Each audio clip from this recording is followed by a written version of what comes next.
What's up, y'all, man? It's your boy Big Play Zay. And your girl Brooke Deron. And we are Balanced Behavior. Man, we got an awesome show here today, man. We got some beautiful, beautiful people that we have brought to the table, man. I hope y'all are here to have some fun, man. Let me just give a disclaimer, y'all. This is going to be a healthy communication of our conversation. We're not here to bash or do the battle of the sexes or nothing like that. Well, how was your day? You know, I try to, it be moving so fast. You don't even ask like that. You say, how can I support you today? Yeah. And that's a difference. That's different than just a plain, how was your day? Because it also shows me that, if it's something I don't want to do or a weight that needs to be lifted, at least he's asking how he can support it. And we have our balance. I know, and the reason why it's easy for me to ask her that, because I know she's like heavy in the nurturing of the family and stuff. So with that, because the attentive nature of women, right? I think it comes down to how much you're willing to get out of yourself, right? Like she just said, like young lady, Coco, sorry, my apologies, says she doesn't want quality time, but she may have a partner who wants quality time. Her getting out of herself, getting out of her comfort zone with intentions on building with this person, finding ways to find that balance of giving this person the time they want, but also not sacrificing herself. Yeah. So, just finding that balance. Yeah. That's good. And when you care about someone enough, you're willing to do that. Yeah, getting that part is the hard part. Yeah. That's the hard. Getting there is the hard part. I know what I'm going to do when I get there. Right. And I hate to use a cliche. Opposites sometimes do attract. Absolutely. Sometimes there's a balance that can work out for Yes, everybody. absolutely. Yeah. Absolutely. I don't want to date me. No. I've tried it. I kind of do. I don't want to date That was me. the best date I ever had. Yeah. No. I mean, I have dated someone that was so much like me. Yeah. And I didn't like it. And I was like, ooh, okay. So maybe because there were some things I was like, like both of us can't. But did it make you look at yourself? Right. Absolutely. Yeah. Absolutely. Yeah. I know I'm a tough time sometimes. Absolutely. Yeah. Sure. So do you think it's your responsibility to teach your partner your love language, or should they automatically or try to navigate that journey themselves, try to figure it out? I think if it's someone that you wanted to work with, it just goes to how much you care about the person. I would not mind teaching someone and telling someone what my love language is, and then being patient. And as long as they're trying, because I would be, then Right, like we are too old to be trying to guess and figure. Just tell me. I'm going to ask, and you ask me, and we talk about this. Because so I'll teach you, I'll explain it, absolutely. Like, nobody reads minds. I'm not trying to read minds. So then we won't end up in funky cologne. Right. I think it's based on how intentional you're trying to be, because if I want you, I'm going to give you the study guide on how to figure me out. And I'm going to correct you when I feel like you're getting off track, and I'm going to allow the same space as well. Like, teach me what you want. If I'm off track or off base, reel me back in. So it just depends on how intentional you both are trying to be and learning each other. Because it is teaching regardless. You're strangers. Yeah. Right. Yeah, you know what I'm saying? Yeah. So, And I think all we're saying is about communication. yeah, Absolutely. absolutely. And the communication is not the talking part. It's the active listening part. Yeah. And you really got to pay attention to, like you were saying, he talks out loud and you're listening to it. Yeah. That's the key thing, as far as, making it work or making improvements in a relationship, I would think. Yeah, I agree. Cool. Anybody else got it? Go ahead. All right, let's talk about some real life scenarios. Y'all ready? Hello, Eva. I need another drink. Right. Pressure? No. Pressure? All good? Everybody good? We need a break? How we on sound? Huh? That's cool. That's perfect. I'm talking about everybody. Everybody good. All right. I'm up here thinking and looking at things, and I'm trying to analyze and listen at the same time, y'all. Manager mode. We just building, but won't be long. Our interns will be in soon. I feel like I think we kind of answered or already discussed 6 and 7. Yeah. So we'll just do number 5 and then go into accountability and conflict. Cool. Okay, y'all. So let's get into some real life scenarios. Someone says, "I love you." Okay.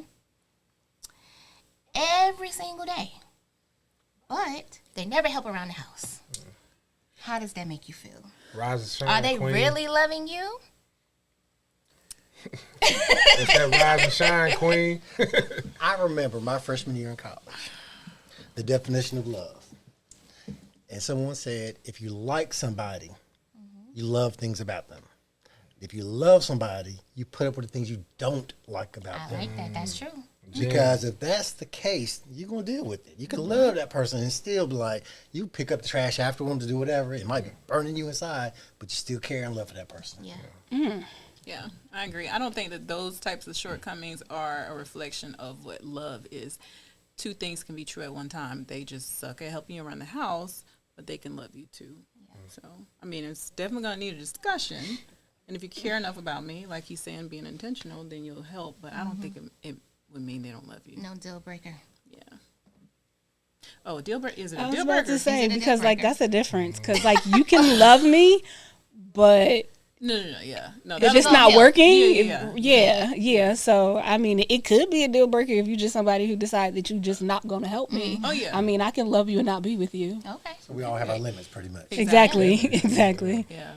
All right, y'all. So let's get into some accountability and conflict. That's what I'm talking about. All right, y'all ready for this? I got Yes. plenty of stuff. Oh yeah, that's what we've been hearing. This is what All we're right, here y'all. for. This might turn to a little better. Okay. Nah, I'm playing. Let's see. All right. So who apologizes first most often? Is it the women or the men? Who apologizing first? I think that men are quicker to apologize than I'm gonna agree. I think that like men are just I like, you know agree. what, I ain't even about to deal with this. Let me just go to tell her sorry. But for us, it's like we not saying nothing to you. I think it is unanimous. That was easy. You saw it here That first was on Balance easy. Your Yeah. Head. Now is it right? 3 out of Now that 3. like we can discuss. Right. But yeah. Hold on, she said the men apologize first. No. Oh yeah. More Right. often. Yeah. That hasn't been my experience. Come on, I get yeah, Oh, hey, hey, sometimes- I I ain't gonna hold you. If Yeah. we've been fully transparent, sometimes my ego gets into play, my stubbornness and bullheadedness gets into play, and if I feel like I'm standing on good points, I'm not budging. And I can relate to that. yeah, for sure. Like How do you feel about agreeing to disagree? never. Sometimes it's, as I've gotten older and I don't have the energy for the back and forth. You know, we got different life experiences. Let's just table this for another time. Yeah, like I like that agree. I'm to never disagree. I'm never the type to like argue though. Like I don't Yeah. know. It's not It's really too my much thing. energy. It's too much. But he said table to another time. Table. Table. It- Not it- let it go. Like it's just the timing on it. I think Yeah. tabling it gives both parties time to process right. their talking points, Right. really Mm-hmm. see full context of what's happening, and then come together a little bit more level headed and Yeah. not as emotionally charged I agree to with have that. a more that's the civil best practice. conversation. That's Yes, the I best way to think put it. That is the best practice because I don't like to argue, and so I will say, please stop talking to me. Yep. I need a moment because then I could go sit back and realize that I was wrong, Right. and then I can come back to you and we have this conversation, and it can go a better way. Yep. And So not I to definitely say agree as a with that. married couple, that's one of the things that we deal with. See, I'm the one that'll say, you know what? Yeah, we've been talking too long, and I still don't agree with you. You don't agree with me. We don't see eye to eye. We're gonna have to agree to disagree. I'm not gonna keep going back and forth with you on the same topic when you're not convincing me. But maybe if we table it, give me some time. We gonna agree to disagree tonight. Yeah. Because You I have- can't you- come to a conclusion with you tonight. You have to meet me with logic. Yeah. That's Like, That's fair. Your thought process has to make sense to me before I let it go, or we table it for another time. But whatever you're standing on, you have to back it up with facts right.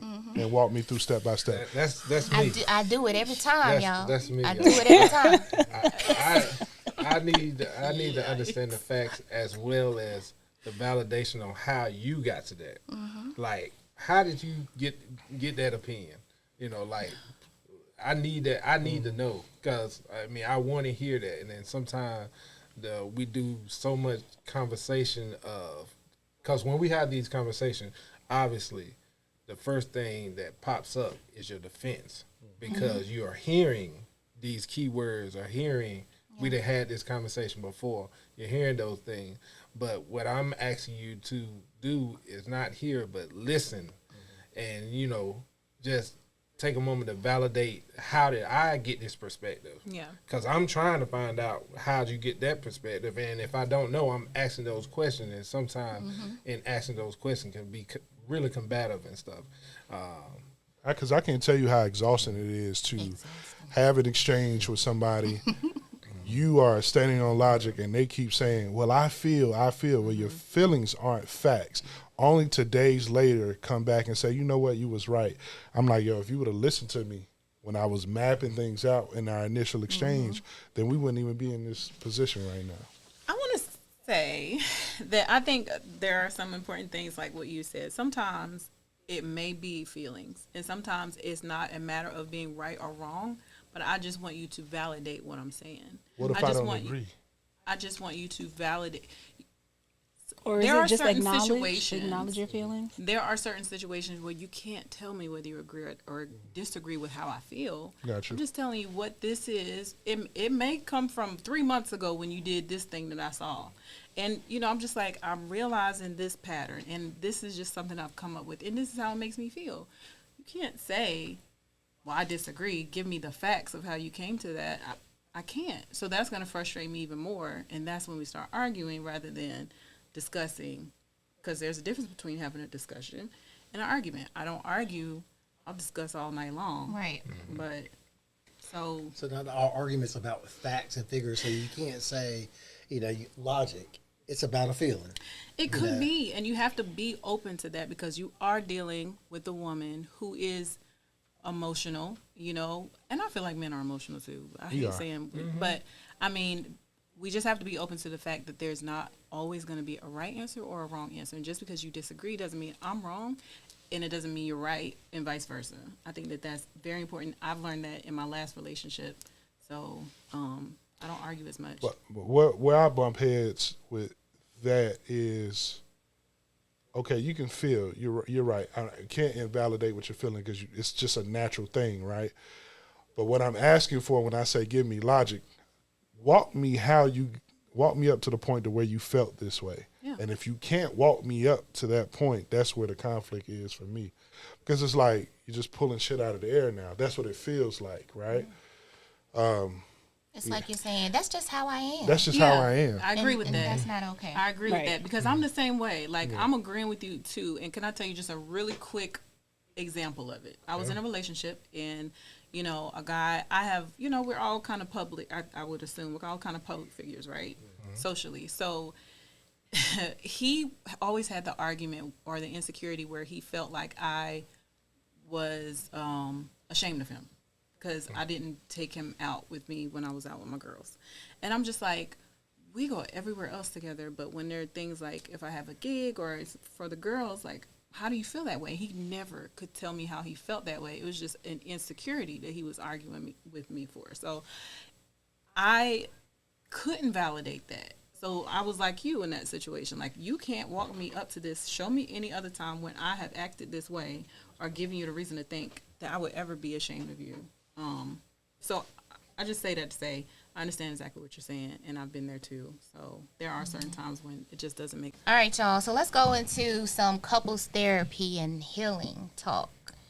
All right. When do you think is the right time to add couples therapy? Do you think it's before things get big, or after things start breaking down?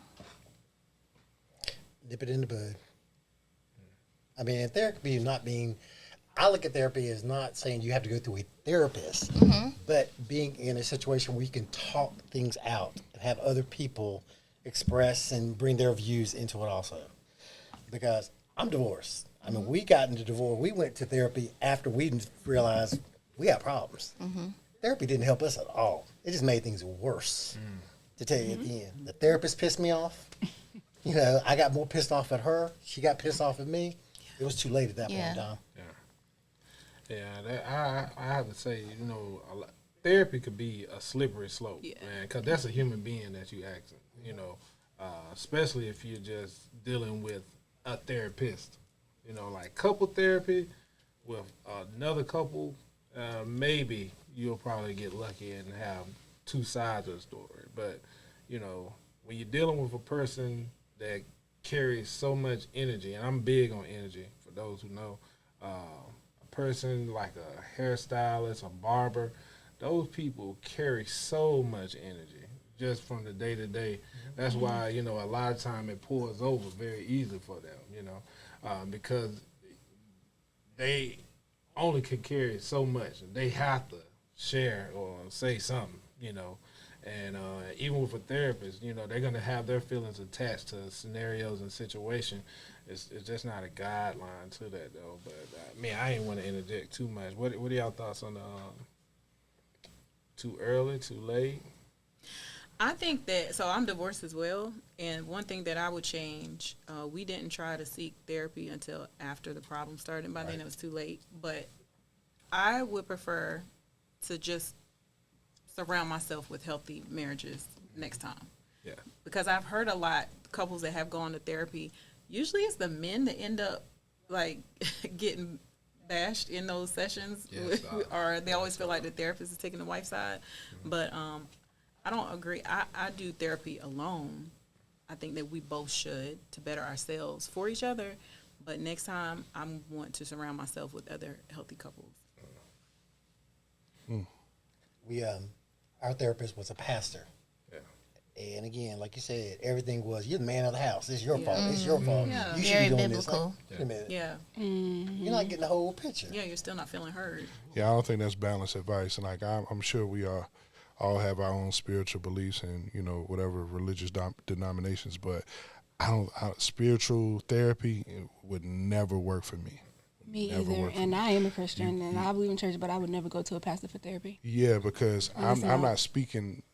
I don't want to hear anything biblical right now. I need to hear real world, Right. worldly things that are going to give me the tools to navigate this difficult time right now. And not saying it can't be helpful, but it's that no. I'm not going there first. I'm just not. Yeah. So because if it's biblical, do you feel like the pastor goes over and beyond, try to do something philosophical when you just want Yeah. it to be real? We got to ask the question so we make sure, because can't nobody hear you ask the question. Oh, so what I'm asking is, You gotta Tell us say the that. question and we'll ask the it. question. oh, okay, go ahead. No, what's the No, question? what's the question? Oh, the question I'm asking is that, is it because it's, like he mentioned, it's religious, do you feel like you don't like to do the pastor because it gets too philosophical? Okay. So, since it's biblical or too religious, do you feel like you don't want to use the pastor because it's too philosophical? Somewhat, yeah, because like she said, and from Lee's experience, when you're talking biblical, there's structure, right? There's the man is the head of the house. Some of those things that are really happening aren't always on the man. But if you're following a biblical perspective, again, like Lee said, the pastor that you're confiding in is telling you it's on you to fix everything. It takes two to tango. You know what I'm saying? It's two people, two whole beings with two life experiences in this situation trying to resolve a conflict. But if you're following a structured, traditional kind of thing, you're putting all of our problems, the burden of them, on one person to fix, and it doesn't work that way. Yeah. At least that's how I perceive spiritual or biblical kind of therapy or counseling. That's hard too because we don't live in those times That's right. anymore. And I don't think that people like to take that into account. It's like, oh, well, like you're the man in the house and this, that, and the third. Things have changed drastically. And so to still like say like this is what it needs to be, this is how it needs to be, yes, but there are going to be some caveats to that now because things are different. I agree, but I also believe, we can talk about therapy. If you don't tell people what you're going through and what the issues are, how can they help you? Or point you in the right direction or give you that same advice? I know as a man, I keep things too bottled up. I don't want to put my business out there. But again, I had a mentor tell me, how can I help you if you don't tell me what's going on? Yeah.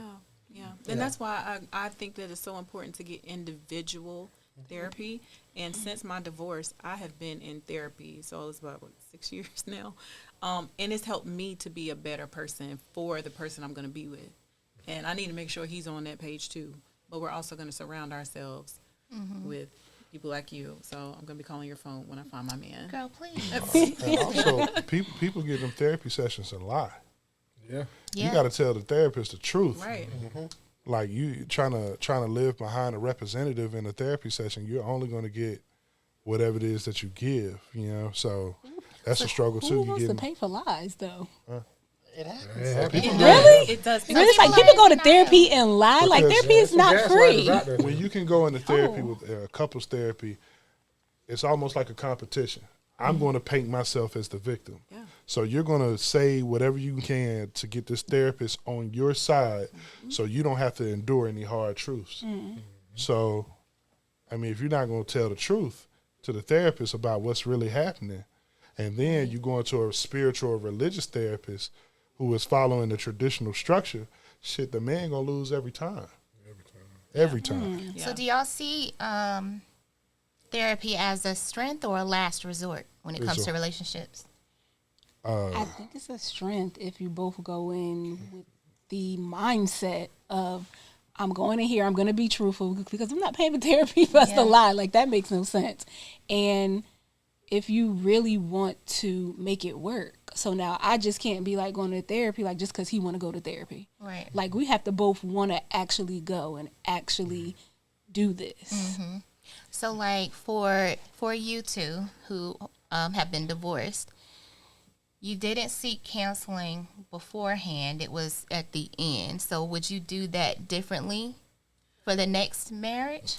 Would you have premarital counseling, or would you only do it if it was trouble in the water? I mean, we did the pre-marriage. I mean, that was Okay. required by my patent where we got married at. But again, what that was, going to have dinner.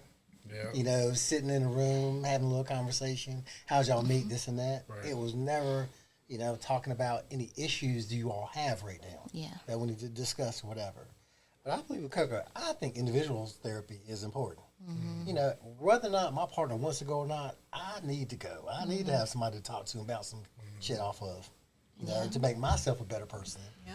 But if you refuse to go, that's telling me something already. Exactly. Yeah. You sending up a red flag for me real quick. Yeah. What was that question? Yeah. Is it a last resort? It's a last resort of some Therapy. kind. Yeah.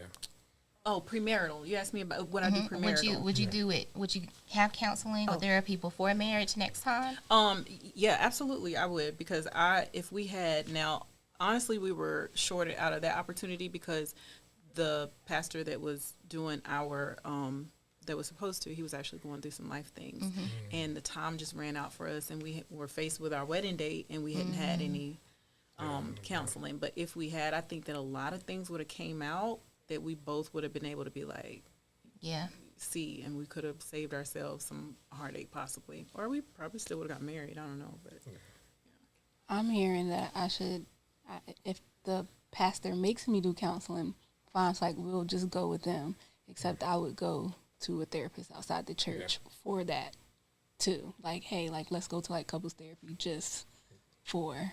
Yeah, that's how it is. A lot of churches, if you choose to get married in a church, a lot of them require you to go through their program and stuff. You know, it's just whatever their bylaws or whatever. But I will say this. For our success, myself, my perspective on things, I think our friend circle is like the best therapy. Yeah. You know, when it's just like a relationship. You get in a relationship, you know, you got to see what the stakeholders are. And just having conversations with people that don't understand those type of stakeholders, that really helps us out. And it also helps us see a more transparent way on how to deal with something, especially when we're very transparent with each other in our relationships and stuff. And just being able to share those conversations, share those frustrations, it kind of helps us get a better response when we go back to the table. Like my friend circles and stuff, especially ones that are married, we're able to have a different type of conversation of accountability that kind of helps me. Like a lot of time, I would ask my single friends a response, and I would ask my married friends a response because I do want to see the different perspectives and stuff. But the transparency that I present to them helps us all grow in respect. Like they want to see you win when you real. Don't nobody want to see you win all the time. Yeah. You know, That's true. You know, I know me and Brooke, we always have the conversation like, hey, you know, like, you know, although we find ourselves in good places transparently to everyone, we also have to go through the hard conversations together. And a lot of times people don't even want to see that part either. They say like, I want to see your ups and downs, but they don't want to see that either. They're just like sick of it, you know, just that y'all figuring it out. And that could be a hard struggle. But you know, the friend group, when you mentioned that, you know, like when we go out, we usually do like a cabin trip, like 50 friends every 2 years. It's like a refresher. Like everybody's just kind of working through that relationship. And we hold that because we have lost some couples, but we also have, you know, some couples like, hey, we got back to this point again.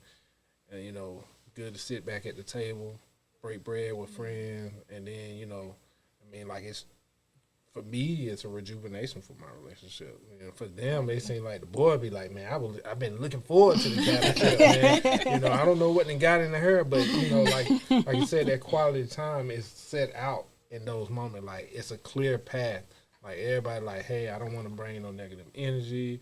You know, I want to go up here and have fun with my friends and do hood rat stuff and have fun, you know. Yes. But, It's a release. Yeah, it's definitely a release. And although we were raised by our grandparents, like, mind your business, keep your business in-house, especially a lot of women that I've known been raised by their grandmothers say, hey, keep your business in-house, don't share. You know, but that's so untrue, man. That how Uncle Leroy got 2 families because she was quiet. You know, Exactly what I'm talking about. and we just need to hold each other accountable and stuff. And a lot of times in a relationship, especially me, you know, I'm not perfect at all, you know, but you know, just the right people around me saying like, hey, man, it ain't worth it. It ain't worth it, you know, and they'll share their experience, and we'll see like, hey, man, my boy. He's still in the doghouse, you know, and he doing everything he can. And there's some things that just take time, and time is, as y'all can see after COVID, we don't have. So, like, it's best to just go ahead and just solidify the moment and just enjoy and make what hand been dealt to. Just do the right thing. Just do the right thing.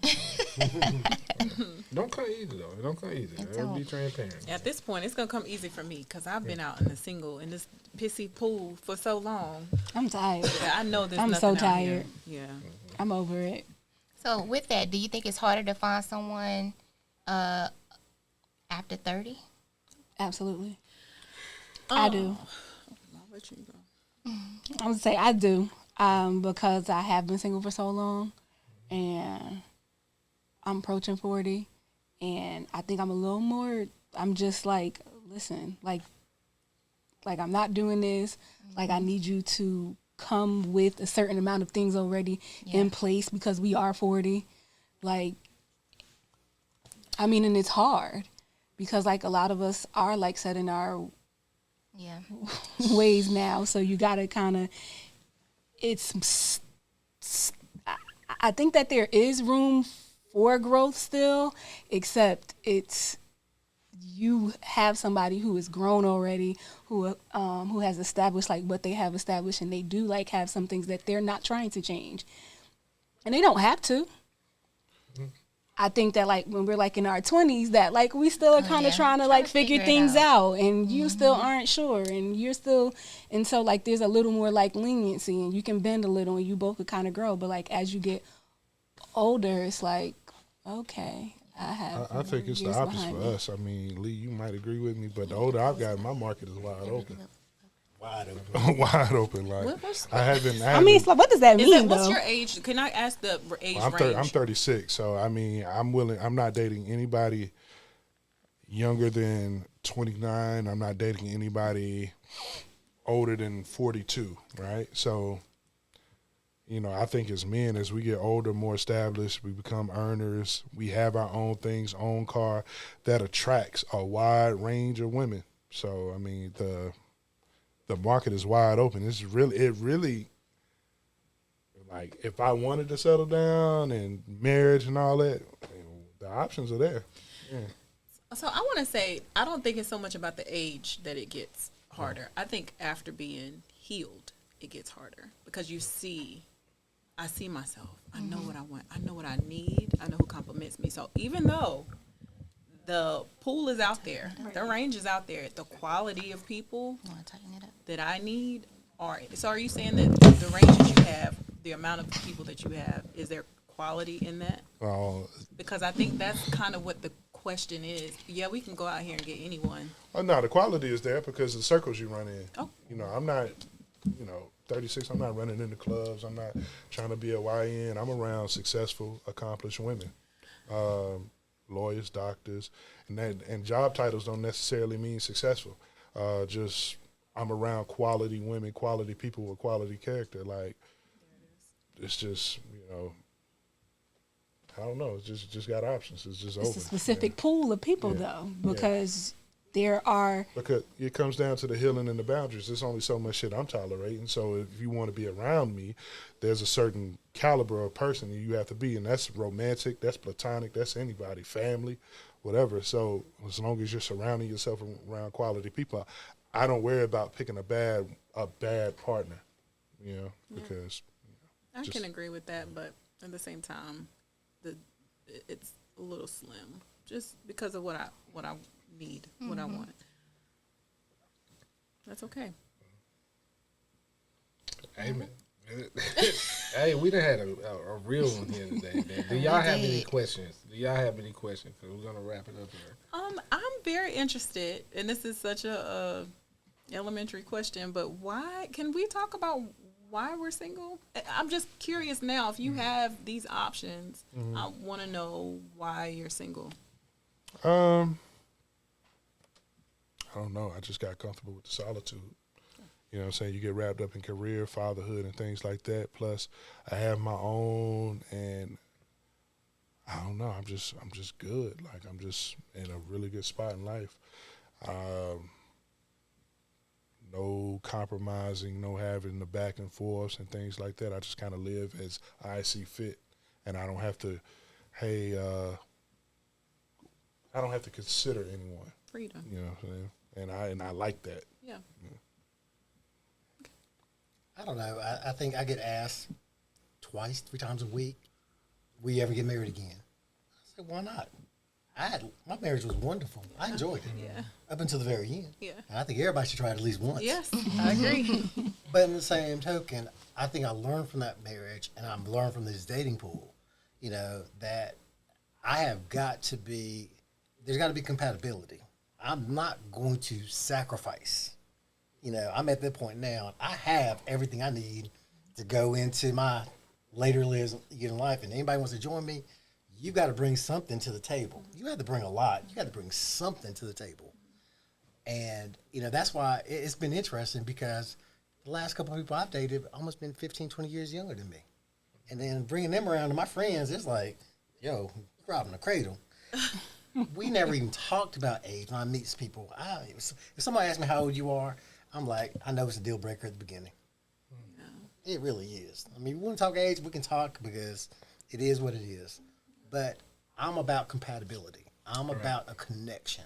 I don't care if there's 15 or 20 years of difference or 5 years. It doesn't make any difference to me. That's true. I don't think marriage is really the goal. Like, it's not everybody's goal to be married. I always say that. So I'm not surprised when, when meeting people and you ask, why aren't you married? I don't want to. I don't want to be. It's stress-free. You may already be in a co-parenting situation or not, so you got your children, your legacy lives on. I meet so many people and women say, I'm good. Let's just date, have fun, casually, or, a serious situationship or whatever. But as far as like jumping the broom, a lot of people don't desire that no more from what I see, social media and just outside having real conversations with people. Yeah. I think a lot of women my age and younger, they're having a hard time dealing with being empty nesters. They're having a hard time. Their children are getting older, graduating high school, and they're like, I don't know what to do with myself. I always have something to do on the weekend. I can get my passport and go anywhere. I'd be happy and content. Right. That's Yeah. right. I think that's different though for a woman because we are such nurturers. So when the kids leave, it's like, well, dang, it doesn't feel like we're needed anymore, or and I'm just assuming that's how it is because I haven't experienced that. But just hearing, I've heard a lot of women say that, and it's like when they have their children in the house, it's always something. You got to cook, you got to clean. But when it's just you, it's like, well, who am I cooking for? Or who am I, who do I have to yell at? Or, In the last couple of weeks, I've It had gets frat lonely, brothers so I hear. crying over their daughters leaving to go to college, over their kids going to college. They ain't crying in public, but they're getting around us and saying, yo, I cried like a baby when I dropped her off. I'm this and that. We are nurturing also. Yeah. I want to say, again, I want to say we're more nurturing. No, don't say that. I caught myself there. But we I think are it's a little nurturing different. individuals. I- Good I- men are. I will step up for my some of my single friends and the conversation that I have had with them. They are starting to catch a lot of seasoned women off guard on how emotionally intelligent they are, because of at this age, yes, we have went through our ups and downs, and a lot of times if you don't connect at a young age where y'all can kind of work through those things, and now that social media is a heavy factor, I always say like, hey, Jordan wouldn't be the man he is today if it was for social media today. So a lot of people that's going through those legendary and trying to make their stance in the world, respect to all the men that's out there now, and especially that's in the social media light, even when they choose not to be. And it's kind of catching a lot of women that are solidified in the roles that they want to play, catch them off guard because they're not expecting these guys like, okay, now at this age, I'm looking for this. And it's like, wow, well, I just got to my brunch phase in life with my friends. And, like you said, you want to separate that and also come back to the table. And it just just communication lines are just all over the place. And I don't encourage my friends to get married. I just encourage them on companionship to better themselves. Yeah. I think as a man, like, it could be from one woman, it could be from multiple women, but, like, try to build relationship to better yourself. Like, each relationship at this point should mean something, And Can I add to that? Yeah. If I can offer any young man listening to this podcast any advice, and I'm sure, us being older may be able to agree with this, balancing multiple women is not the wave. That is a young man's game. Get out of that game. Find you one. Even if your goal is not to be married, the balancing act of trying to deal with multiple women at the same time or be this player or the man, that shit it's a facade. It's not real. And that's coming from someone in my younger years who I had an abundance of access to, whoever, whatever, you know what I'm saying? It's not real. Find you one and chill. Thank you. Chill. That's the best advice I can give any young man. I know it sounds good, and I know the rappers and entertainers and the athletes make it look good, but if you can find a woman with a sound mind, sound judgment, and offers you a peaceful place to exist, stay there. Stay there. It will make you a better person. It make you a better man. That's the main. A lot of people don't want that though. They don't. And I know we're wrapping things up, but I just want to add this because when you were talking about a lot of people now don't want to be married, and I know, people are saying that they're fine with being single, they're fine with being alone, but it is about getting into a situation with someone that you can have, that you can do life with, who can challenge you. Marriage challenges you, whether it's marriage or just being in a relationship with someone, having a partner, but it challenges you and it brings so many things out of you that you don't know are there. And it just, my goal in life right now from here on out is to become a better person. And if it calls for having someone come into my life and show me my weaknesses, then then bring it on. That's what I Bring want. it on. So, and again, I want to be married again. I love being a wife. I'm going to do it again as soon as I can when the time is right. And it breaks my heart a little bit when people say they don't want to get married, because it makes me wonder, is it because you really don't want to be married, or is it just because you can't find what it is that you want, or you're just so comfortable in doing what you want to do? So, marriage is beautiful. I think it's that fine factor, because I'm still single, because for a very long time I was averse to commitment, because I felt like if I was in a commitment, then I would lose my freedom. But now as I get older and I learn and I experience more things, I find that you can have a little bit of freedom inside of the commitment too. And so now I am open. I'm not going to necessarily say marriage, because like that's not like what I go and like, hey, I want to get married. However, I do want to find my person that I could do life with. Yeah. Now I may change my mind and be like, okay, like marriage is cool, but I just feel like it's just a piece of paper. Yeah. It's not necessarily like we can sit here and we can go and we can say, hey, I'm with him, he's with me, and like we're gonna do this and all of that. But the whole like marriage thing, I mean, it's like I can take that or leave it. And my But response, I just want like my person. My response to people that say marriage is not the goal, marriage is the result for me. It's just you're getting with a person who compliments you, who you love living life with. I just want to become one with them. And I'm not trying to force marriage on anybody if you don't agree with it. But it just makes me happy to think about, because it is beautiful and I love being a wife. I just feel like you can do all of that and not be married. It's to each his own. That's what I'm Yeah, saying. so I'm not I trying think to that like convince we just anyone have if the you like don't.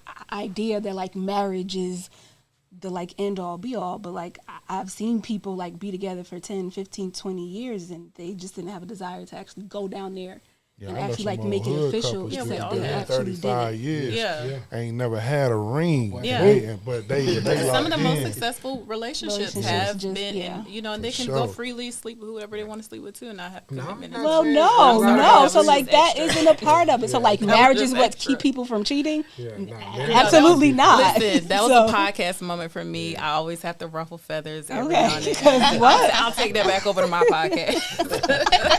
I'm like, wait a minute. No, Now, see, she ready to jump on. right? Because like, wait a minute. Nobody's talking about cheating. Like we're still committed to Yeah, each other. That's not marriage. That's discipline. But Yeah. Yeah, right. Right, y'all. But hey, man, I will say that I had an amazing time with everybody tonight, man. Yes, it Thank was you. so Thank you good. so The much. dialogue Thank was you. strong, and That's all. it was perfect. Good, it was fun. Man, so as our friends and stuff, man, make sure y'all follow them, check out their page, check out their content, man. These are good people, man, verified and certified by Balanced Behavior with Brooke and Zay. We appreciate all. Make sure you leave your comments and your questions or any kind of help y'all need, man. Add that to the comments, and we appreciate y'all. And we out. And we out. Bye. Thanks Thank for you. watching. Thank you.